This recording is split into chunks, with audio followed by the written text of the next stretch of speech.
Welcome to the Conseil's Voice of the Diaspora, Explore Your Past.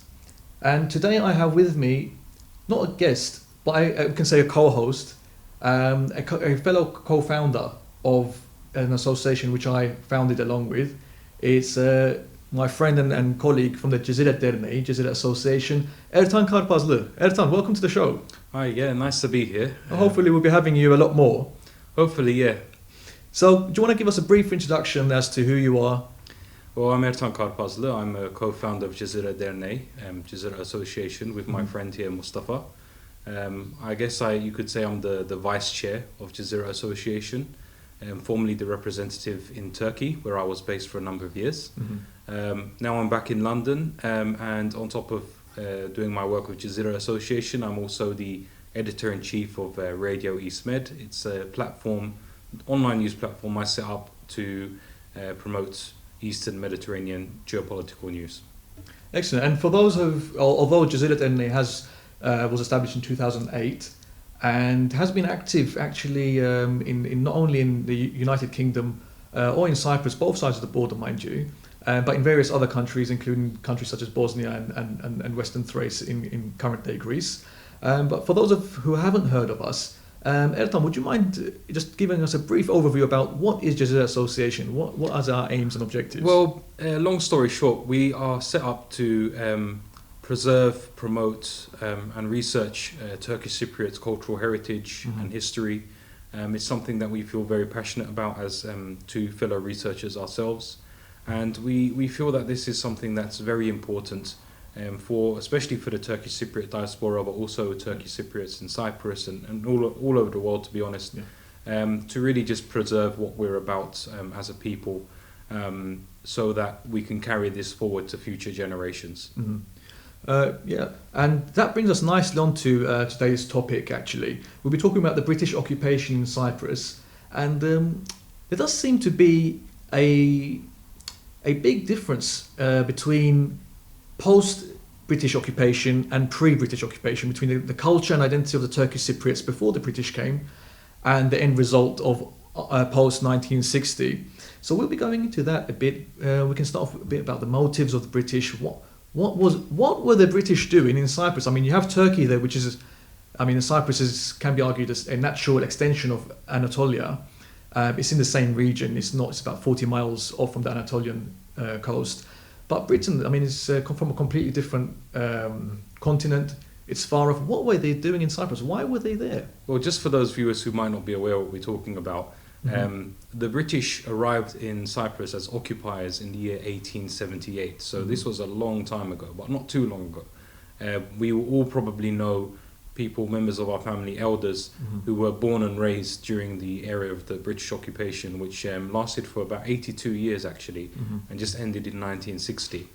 And Britain was in Cyprus pretty much the same way and for the same reasons that they were also in the Falkland Islands even today, Gibraltar, very far from home. But the reason why they were interested in Cyprus particularly was because prior to 1878, there was a huge war between the Ottoman Empire and the Russian Empire at the time in a place called Crimea. And Crimea is a peninsula just south of Ukraine. North of the Black Sea. Yeah, exactly. North of the Black Sea, south of Ukraine. Not too far from the northern coast of Turkey. And the Ottomans were fighting against the Russians in Crimea. And the British, politically speaking, were on the same side as the Ottomans because they both had a mutual interest in keeping the Russians out of Crimea. The British didn't send troops there as far as we know, but what they did do was they gave the Ottoman Empire loans, money, to help fund the war against the Russians. And unfortunately for the Ottomans, they lost that war. And they had to somehow pay back the British for the money that the British gave to the Ottomans. So the Brits and the Ottomans, they sat down and they discussed an amicable way that this money could be paid back.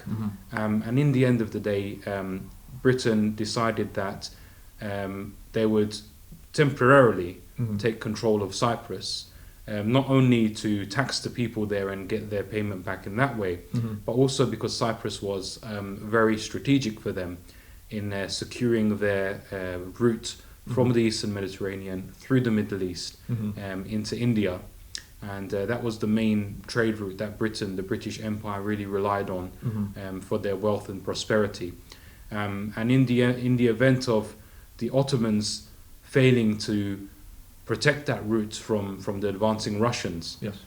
Britain wanted to make sure that it had some kind of say in the region, so that if it ever came to the point that the Russians would pretty much annihilate Anatolia and extend their control to that region, they wouldn't be able to extend their power to the Eastern Mediterranean without having to launch war on the British Empire as well.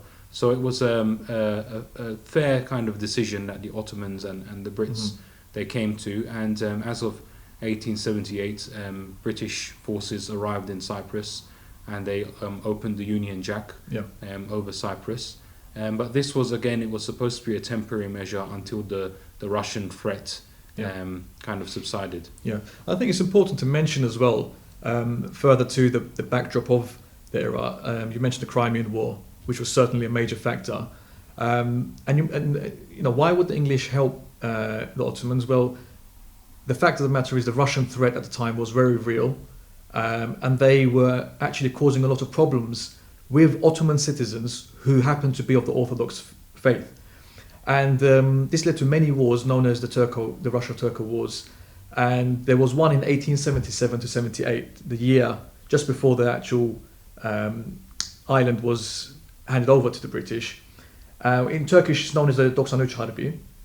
And on one side of the empire, you have Russia close enough to taking Istanbul, the capital of the empire, of the state. And on the other side, on the eastern Asian side, Asiatic Turkey as it was known, you have the Elviye Salaset, the three provinces of Ardahan, Kars and Batum. And these were occupied by the Russians at the time. So they had on both fronts a real Russian threat, and the Russians were hoping to extend their control into the Mediterranean Sea. This would have threatened the route for the British to get to what they call the crown, the jewel in their crown of India.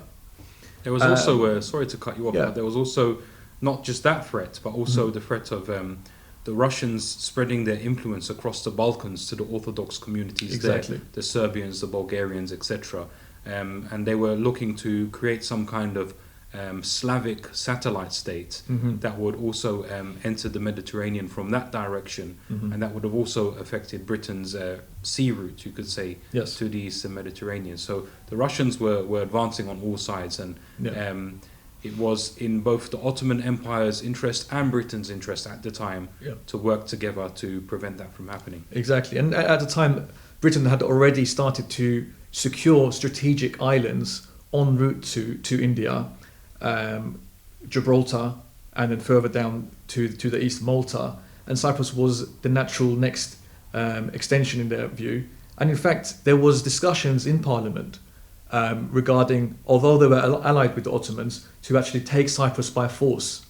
So all of this in the backdrop, Sultan Abdul Hamid II, who was the Sultan at the time, he obviously considered all of these factors, and rather than having Cyprus taken by force, and rather than coming to an agreement which would give away Cyprus, he came up with a military alliance, a military strategy to secure the southern flank of the Ottoman of Anatolia, without giving up Cyprus. So many historians will say that Cyprus was rented, Abdul Hamid gave away the island, and this isn't quite true, because actually, if we look at the agreement, which is called the Cyprus Convention, Abdul Hamid makes it very clear in an edict in which he says that he has ratified this treaty under the condition that the law of the Book of Shahs may never be absent. So Cyprus wasn't given away, and it was still very much part of the Ottoman Empire, although their administration and military presence there was absent. Yeah. So that's very important. So that's how the British came along. That was their motives to come along. Yeah. Now, the Ottomans, they came in 1570-71. They had settled many Turks, many Muslims, predominantly from Anatolia, but also from other countries there. Hundreds of years of a native Muslim Cypriot presence there. Yeah. All of a sudden now, you have a people who were the ruling class, now subservient in this new arrangement. I mean, what kind of impact would it have on this community? That's a huge impact. It's a huge psychological impact, first of all, Mm-hmm. because although Turkish Cypriots, or the Muslims of Cyprus as they were known back then, That's right. were pretty much always the minority in the island. Mm-hmm. Although there are some researchers that would argue that at one point the Muslim population of Cyprus increased to about 50%. Mm-hmm. But Well, that's that according was- to the Bishop Kyprianos in his history. Yeah, that's an estimate, but that was albeit temporary, Mm-hmm. because just after the Turkish Cypriot population peaked, I believe this was around the end of the 1700s, Mm-hmm. It immediately dropped straight back down to about 30%, and that was because of the ongoing wars between the Ottomans and the Russians, Mm-hmm. in Ukraine, in the Balkans, in the Caucasus. A lot of Turkish Cypriot men were recruited into the Ottoman army. Many even went as volunteers, and unfortunately many didn't return from those battles. Some were martyred, some went missing, some just decided to settle in other parts of the empire. So the population of Cyprus before the British came had already declined to about 30%, so they were already on the back foot. Yeah. And then when the British came, all of a sudden you went from being a minority on the island that was also part of a greater majority, because end of the day the majority of people in the Ottoman Empire and the ruling classes of the Ottoman Empire were Muslims, predominantly Turkish Muslims. Yeah. So Turkish Cypriots under the Ottoman Empire, despite being a minority, they always had that reassurance Mm-hmm. that they were in charge. They were the ones who had the links to Istanbul, to the Sultan, to the Pashas.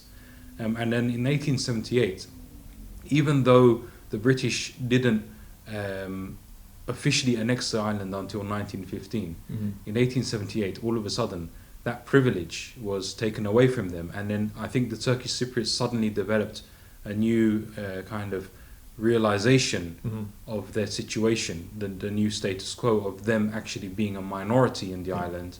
And from that moment, literally a lot of their kind of lifestyle, the things that were propping them up, the economic advantage that they had started to decline. Whereas when it came to the Greek Cypriots in comparison, the Greek Cypriots, not much changed for them, because under the Ottomans they were semi-autonomous under the millet system, and that pretty much remained intact under the British. So the Greek Cypriots were able to prosper under the British, whereas the Turkish Cypriots were very hugely heavily impacted by the change of status quo. Yeah. It's important to note there that under the Ottoman rule, the non-Muslims were divided into millets, nations, but these nations were not based on race or ethnicity, but it was based on religion. So the Greek Orthodox people were divided already and had an established ruling class, they had autonomy and an administration working independently, although very much incorporated as part of the Ottoman system. So this naturally gave them a head start. Another thing which put our community at the backdrop was the Muslim Cypriots, the Turks of the time, had the view that this was a very temporary arrangement. So they were very relaxed initially that this is the British will come and go once the Russian threat has been gone. And in fact, initially the Sharia courts were still in play. The Grand Judge, the Qadi, was still appointed by the Ottoman Sultan as well. So it just shows you, and even you mentioned previously about how the Ottomans had a debt in place. And in fact, the British, from the revenue of Cyprus and also from the earnings of land in Cyprus, would pay the Ottomans an annual fee. And this was seen by the Turks of Cyprus as what's called jizya, which is like a poll tax for non-Muslims to pay to the Muslim authority. So it just shows you, whilst the Greeks already had everything in place, the Turks were very much still thinking, well, it's going to come and go. There's no need for us to establish our own authority or leading figures in the island. And further to that, we also want to know that when we look at the Turkish Cypriot or the Turkish Cypriot culture, we shouldn't look at it as how our grandparents were. So, we're in this predicament now where we had whole villages like Galebun or Luricina which spoke Greek, although they were Turkish and Muslim. And our dialect throughout this British era has been very much affected by many Greek words as well. But prior to the British occupation, it's been noted even by the British that the Turkish spoken in Cyprus was of a very high class. It was compared to that of Istanbul. So it was of a purer level than many other provinces and places even in Anatolia. So we're going from that to going to a British occupation, and the Greek mindset, where the Archbishop of Kition, who said to Sir Garnet Wolseley in 1878 that he welcomes the British to come, but because he felt that it is going to serve the interest of enosis, which was an ideology for the union of Cyprus with Greece. Yeah, and the thing is, it's a very interesting time between 1878 and 1915, because at the beginning, both the Turks and the Greeks of the island felt that the British were their friends. Mm-hmm. So as you mentioned, the Turks always saw it as a temporary solution. They saw the Brits originally as allies of the Ottoman Empire. And on the other hand, you had the Greeks of Cyprus, who were very excited to see the British come, because the Greeks of Cyprus were hoping that, okay, now we have rulers who are Christian, Mm-hmm. and they believed that the British didn't actually intend on giving Cyprus back to the Ottomans, which Mm-hmm. was a correct belief on their part.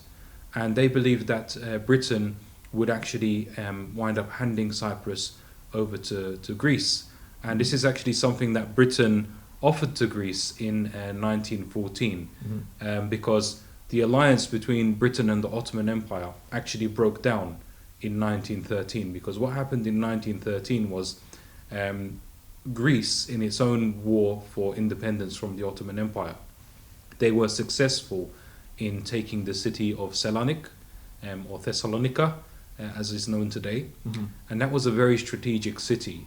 And for observers who were looking from the outside, they could see that the momentum was with the Greeks at the time.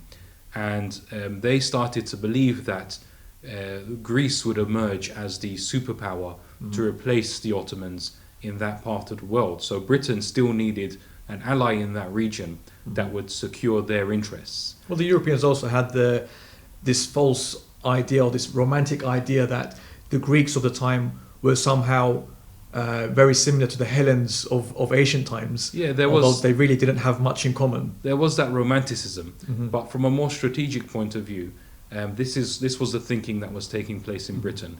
The Ottomans are going to lose, the Greeks are going to win, we still need an ally in the region. It looks like Greece is the best choice. Yeah. So this is how Britain approached the situation, and they winded up forming an alliance with Greece, which of course upset the Ottomans. So this actually put Britain and the Ottomans at odds with each other, and this led to obviously the Battle of Gallipoli, Çanakkale, in 1915. But prior to that, Britain actually suddenly decided that, hey, we don't really need Cyprus anymore, because the original intention with which they came to Cyprus, which was obviously to secure that route to India through the Mediterranean, after two or 3 years of them arriving in Cyprus, this was actually no longer necessary. It became obsolete, because Britain actually occupied Egypt, and Egypt had the deep water naval bases that Britain was looking for to host their warships. Cyprus didn't have lacked. that. Yeah, Cyprus didn't have that.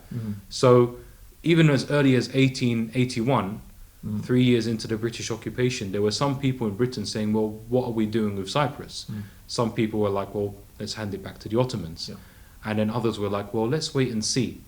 And then in 1914, they decided to offer Cyprus to Greece in return for Greece fighting the Bulgarians in the Balkans.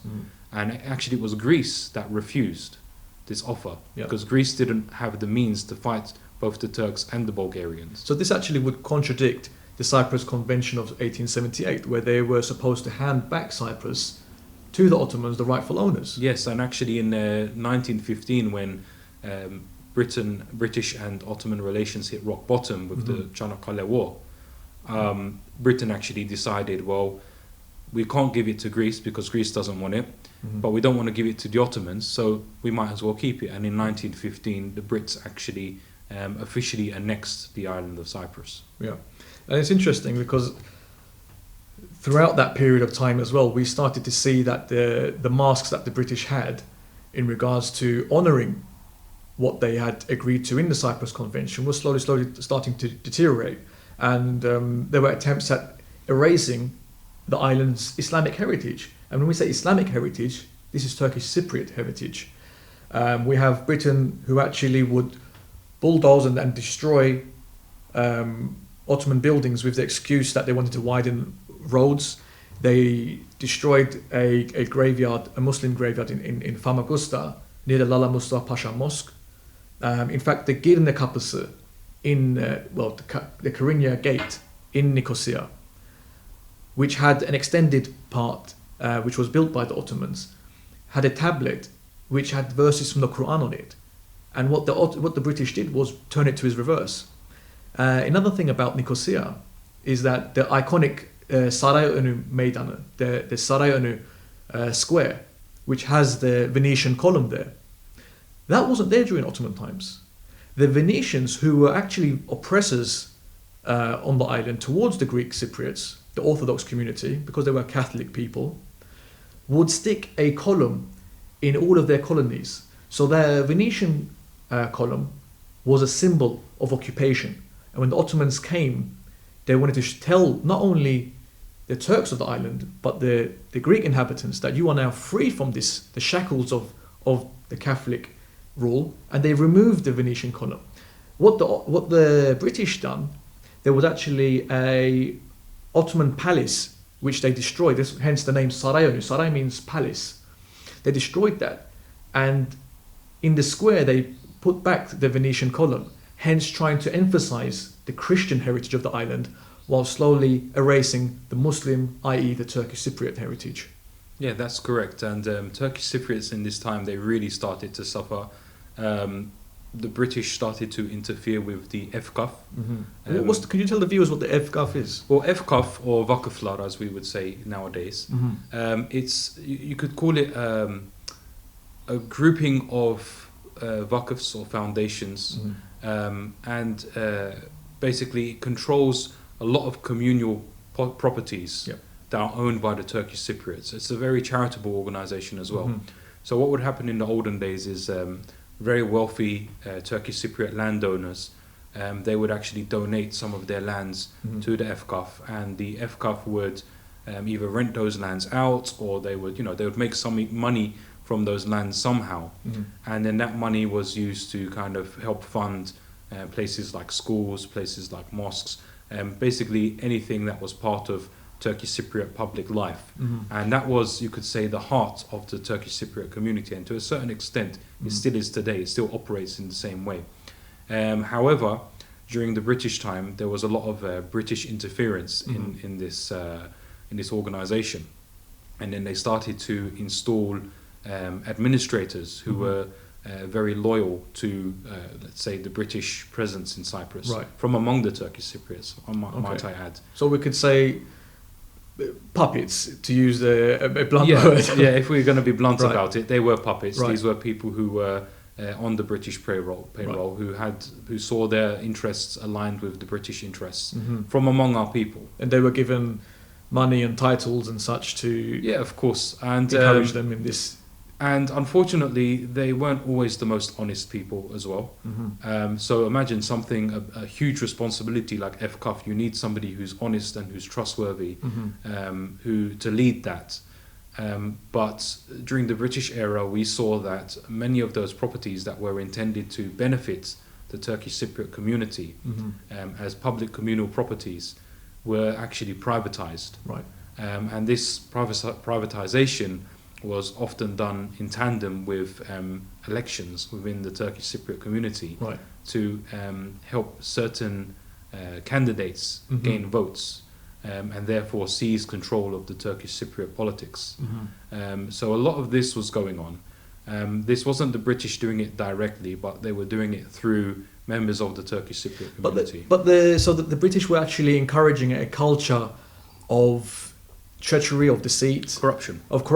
Yeah. And in fact, Ctcauk lands were often given away for votes as well. Yes, and we're talking about mosques, we're talking about madrasas, schools, we're talking about turbes, shrines. Yep. And today, if you ever walk around North Cyprus, particularly, you'll find that there are certain shrines of Muslim saints in people's houses, in people's shops, in newly constructed schools, like in the kind of playground of the school. Yeah. Predominantly in Nicosia. Yeah, in these really random places.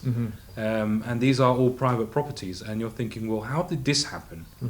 And it's only now really that we're starting to ask, wait a minute, what actually happened here? How did this turbe wind up in someone's back garden? Yeah. But we also know of the British directly confiscating Muslim Cypriot, Turkish Cypriot lands. I mean, we have a number of examples. The famous Sadr Azam, or Prime Minister or Vizier of the Ottoman Empire, his descendants actually had lands in Ashelia, a farm. And this was taken away by the British. We know of the current situation that we're in with Marash Varosha, and the original name was Varosh, which is an Ottoman Turkish word, meaning outskirts. This land was given away and rented, but what we need to keep in mind is, regardless if it's the British who confiscated the land, or if it was corrupt individuals from the Turkish community, there is a concept, or there's an underlying law to do with the Evgaf called Ahkamul Evgaf, which is laws of Evgaf, which is internationally recognized to this day, in which it says that the property donated to Evgaf as a pious charitable, for pious charitable reasons, will remain so for eternity. So you can't sell it, you can't transfer it. That property will remain as such. So regardless of the British giving it away, that action itself is illegal. So we need to know about this and understand the situation that we're in very much was impacted by the direct influence and theft of the British occupation. And yeah, the British authorities at the time, after 1915 particularly, they started to target a lot of Turkish Cypriot landowners. Because they saw the Turkish Cypriot landowners, who were huge landowners at the time. Many of us are the descendants of ours, you could say landlords. Landlords, yeah. And they started to put them under some kind of political pressure, either to sell their lands or to give their lands away for free. And a lot of the, you could say, the more affluent and wealthy Turkish Cypriots felt that the best thing that they could do was to sell their lands in Cyprus, take the money and migrate to Anatolia. And we see this particularly starting from around 1915. Many Turkish Cypriots winded up migrating to Anatolia. And this increased actually after 1925, when Britain officially made Cyprus the crown colony. And Britain actually went to the Turkish Cypriots and said, either you guys accept British citizenship, in which case you have to give up your Ottoman citizenship, or if you refuse to be British, then you can maintain your Ottoman citizenship, but you have to migrate to other parts of the Ottoman Empire. And we find in that time thousands, perhaps up to 20,000 Turkish Cypriots. Yes, initially there was 20,000. Yes. Around that figure, if not more, winded up migrating to Anatolia, and they set up new villages, new towns, especially around Antalya. But just to put this into context, our population in the early 1900s was roughly 80 to 100,000 people, no more than 100,000 people. So imagine 20,000 people at least have left. So we're talking roughly about 1/3 of our population. A quarter to a third of your population has just gone, and these are the ones who actually have the money to migrate. Of course. Or these are the ones who actually have something to lose if they remain in Cyprus. So this was the entire economic elite of the Turkish Cypriot community migrating to Turkey. And what's left behind are the villagers, the farmers, the shepherds, the ones who aren't very well educated. And that's the foundation upon which we are based today. And this is why we were always throughout the era of the British occupation, and even today, 100 years on, even today, when you compare us to the Greek Cypriots, their education standards are a lot higher. That's right. Their wealth, they have a lot more wealth. And that starts from that period in the early 1900s when the Turkish Cypriots were impoverished during the British era. So from going from the ruling class to becoming impoverished, and at that time, as a result of being impoverished, the Turkish Cypriots did not have enough schools, they did not have enough imams, and the Greek Cypriots of the time, who were radically influenced by the ideology of Enosis and Megali-idea, the great idea to create a neo-Byzantine empire, of which Cyprus would be a part of, they felt that the Turks of the island were very much an obstacle for them reaching that goal. And as such, they would try to use the impoverished Turkish community and try to convert them to Christianity. They were successful in some cases. There were many recorded villages which had completely turned to Christianity, and there were others, such as Fasulla in Limassol, which were partially converted. Now, we can't think of this from a modern context in which everyone chooses their religion freely and it doesn't really affect their ethnicity. At that time, if you're Muslim, you are Turk by default, and if you're Christian, you're Greek. So by turning Christian and by offering money and women and land and such and teachers and priests to offer services, they were able to convert a big portion, a portion of the Turkish Cypriot community. So we've lost Turks, Muslims from the island who have migrated to Turkey. We've lost a portion of our community through the conversions to Christianity, and at the same time, during the World Wars, we have Greek communities from Anatolia and from various other islands, which are considered as Greek islands now, having refugees of theirs move to Cyprus. So there's a whole demographic change and shift within this British occupation, and thankfully we had one from our ruling class, Ziya Effendi, who was not only a mufti, educated to the level of a religious leader.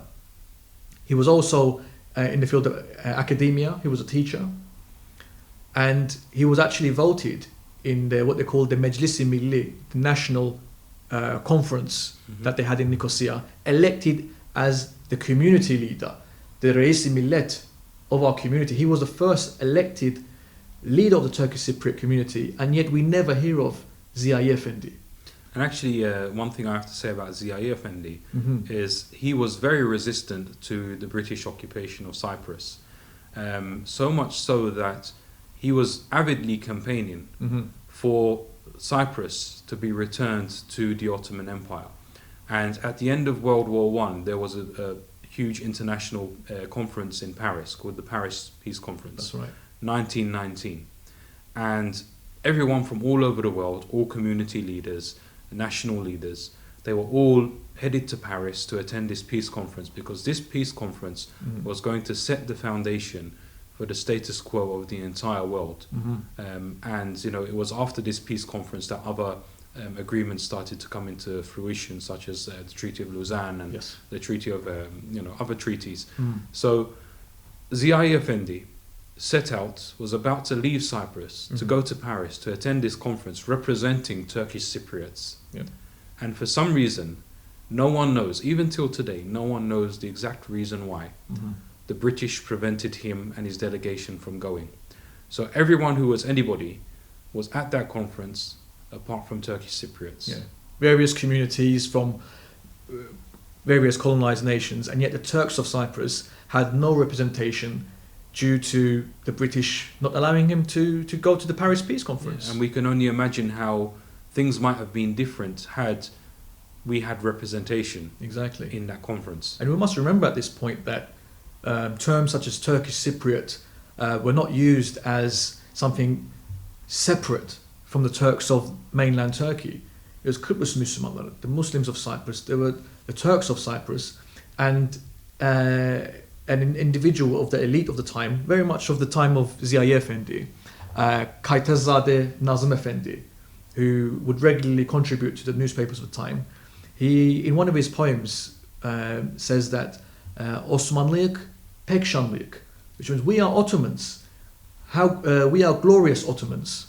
So there was very much of a pride and identity that they were Ottomans very much first and foremost, even during the British occupation. Yes, and there were even, believe it or not, this is something that is completely skipped in our history books. And Yes. I think, especially in schools in Cyprus, we need to learn about these things. There were Turkish Cypriot, you could say, groups that were set up to resist the British occupation of Cyprus. That's right. And one of them that we've read in the books is called Türkiye ile Birleşme Örgütü. Yeah. We're not sure if this is the official name. Yeah. This is probably just a name that was given to them. We're not even sure if they had a name. Mm-hmm. But this was a group of individuals from the Turkish Cypriot community who actually set up an operation to rescue prisoners of war. Mm-hmm. These were Turkish prisoners of war who were taken from the battlefield of Gallipoli in Çanakkale. Yep. They were brought over to Cyprus by the British Yep. and put into prisons in Mausa. Mm-hmm. And this group of Turkish Cypriots actually arranged an entire operation to break into that prison, free the prisoners from there. Yep. And then from there they were going to raid an arms depot, take control of weapons in the island and physically resist Mm-hmm. the British occupation until the British left, and then they would give the island back to the Ottoman Empire. Yeah. But probably because of a mole that was within the group, Yes. that operation failed. Mm-hmm. All of those individuals were rounded up by the British and they were thrown into prisons. In the And Kyrenia actually, Castle. Kyrenia Castle Yep. in Büyükhan. Büyükhan was also used as a prison at the time. Mm-hmm. And they were treated very badly.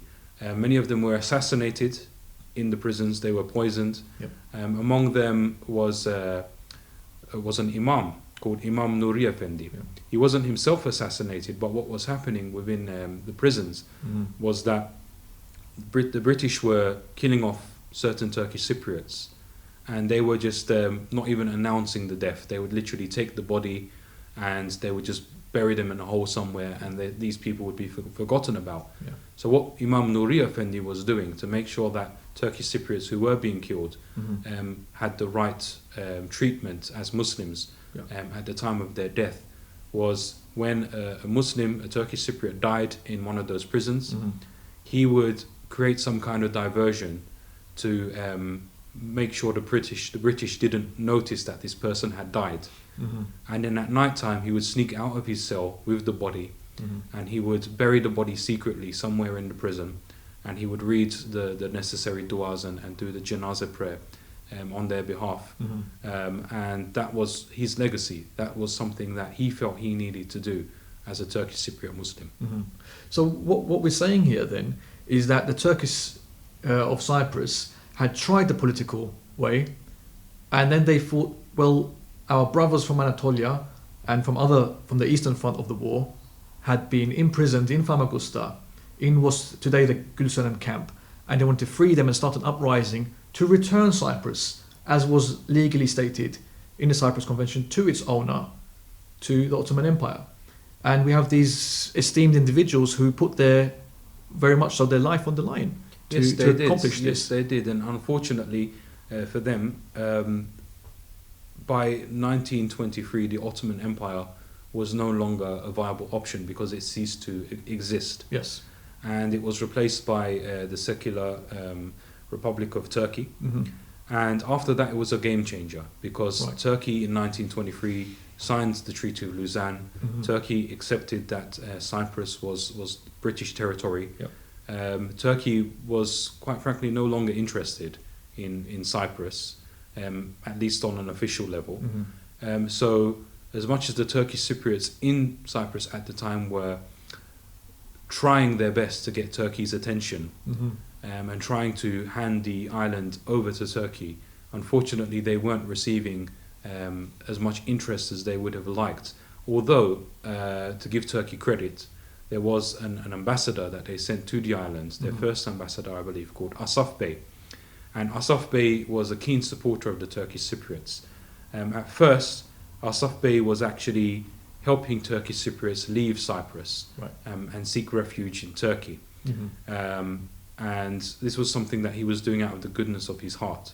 Mm-hmm. However, after a while, he started to realize that, hey, look, there's too many Turkish Cypriots now that want to leave Cyprus and move to Turkey. Mm-hmm. And he was worried that if it continues, there's not going to be a single Turk left in Cyprus. So he actually halted the initiative because he understood that sooner or later the presence of Turks in Cyprus would become necessary to Turkey, and eventually it did, obviously, in 1974. Mm-hmm. So really it was because of Asaf Bey, actually, who halted the migrations, that we still have Turks in Cyprus today. Otherwise, the island would have been emptied. Yes, and I think much of the Turkish Cypriot elite at the time were also aware of this issue. There were articles released in Turkish newspapers in Cyprus saying that we need to halt the number of Turkish Muslims migrating to Turkey. Otherwise, as you said, there won't be any Turks left on the island. And, quite frankly, there was a number of attempts, such as from Galeburnu, Ali Efendi Hüseyin Babaliki, who would support people with his wealth to remain in Cyprus, hence the name Babalık. He was acting as a father to people. And there was articles written to try and halt this migration. As we said, the Treaty of Lausanne you mentioned, this is often seen as a victory for the Turks. And in many ways, we need to find a nuanced look at this, because in one way, it created the Republic of Turkey, yes. However, we can't just look at it as if it was a perfect or ideal agreement. The people who went there, the Article 20 and 21 is what states that Turkish Cypriots to remain as Turkish citizens had to leave Turkey, which led to the 20,000 Turks leaving. But there wasn't a push there to say if Britain was to ever leave the island, vacate Cyprus, then it should be returned to Turkey. This wasn't stipulated in the Treaty of Lausanne. And I understand Turkey's predicament, because after the war, they needed to increase the population of Anatolia with Turks, because much of it was empty. But in doing so, they left the demographic of Cyprus very much changed. So first of all, Cyprus and the Turkish Cypriots were to protect Anatolia, to protect Turkey, put themselves on the line.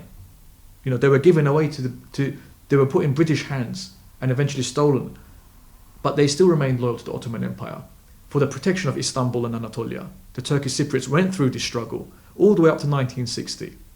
The Turkish Cypriots went through a demographic change, and yet they remained loyal to their nation. Yes, and now we're in a situation today where probably about 70% of us live outside of Cyprus. We've been born outside of Cyprus. That's right. And still today, although we do face many challenges as a diaspora in terms of holding on to our language, holding on to our culture, holding on to everything about our cultural heritage and identity, I believe that the reason why still today we have young Turkish Cypriots who can speak Turkish, who are interested in their history and their identity, their religion, I think that's a testament to the Turkish Cypriot spirit of resistance. I believe if it was anyone else, they would have assimilated much earlier than we have. We're just beginning to assimilate now. So to a certain extent, this is part of evolution, cultural evolution. These things happen. But to another extent, we're now at a point where we have to acknowledge that we have a past, we have a history. We didn't come out of nowhere. We didn't hatch out of an egg yesterday. Yes. And we need to actually honor these individuals who have fought and sacrificed their lives so that we can have the pleasure of calling ourselves Turkish Cypriots today. So, Ertan, to wrap up and to kind of reiterate some of the points, we find that prior to the British coming, the Turks of Cyprus were a very religious community. They had many tariqas. They were very fond of Sunni tariqas, such as the Mevlevi and the Naqshbandi towards the end. Very religious. They were very loyal as Ottoman subjects, as being part of Ottomans. They sensed that they were Ottomans first and foremost. And as the nationalist kind of ideals were on the rise in Turkey, the Turks of Cyprus very much were in line with these changes and always remembered that they were part of the Turkish nation. So before that, we see this. Today, we see that perhaps certain elements of our culture, of what makes us Turkish Cypriots, such as religion, for example, isn't so prominent. We see that monuments created, established by Turks, have either been destroyed or are just left to decay. So, I mean, just to kind of wrap up, what do you have to say in terms of like how can we look back at the British era and review it in the sense of a cultural shift for our people? I think we need to, as a people, acknowledge how detrimental the British occupation was for us as a people. And a lot of we're not the only people who came under British occupation in the world. And obviously a lot of people also came under French occupation. They had their own experiences. And now we're in a post-colonial era where a lot of people from a lot of different communities are coming to terms with the detrimental impacts that they face as a people under these foreign occupational powers, which still affect them today. And they are now starting to come to terms with that. And I feel that as Turkish Cypriots, we also need to come to terms with what was done to us. And unfortunately, what was done to us was actually so detrimental that we have no memory of it. We have no recollection of it. And this is one of the reasons why Cezire Derneği has been set up, because we want to shed some light on this particular part of our history so that we can move on as a people in a healthy way, understanding what we've experienced and what we've been through. Ertan Karpazlı, it was very insightful, and thank you for sharing your input. Hopefully we'll have you as a regular attendee on this show. Let's see, hopefully, yeah. And for those of you who may be interested in further content, please check the Cezire Derneği page on YouTube and also on our other social media sites. And for today's show, thanks for watching, and we'll see you soon with another episode.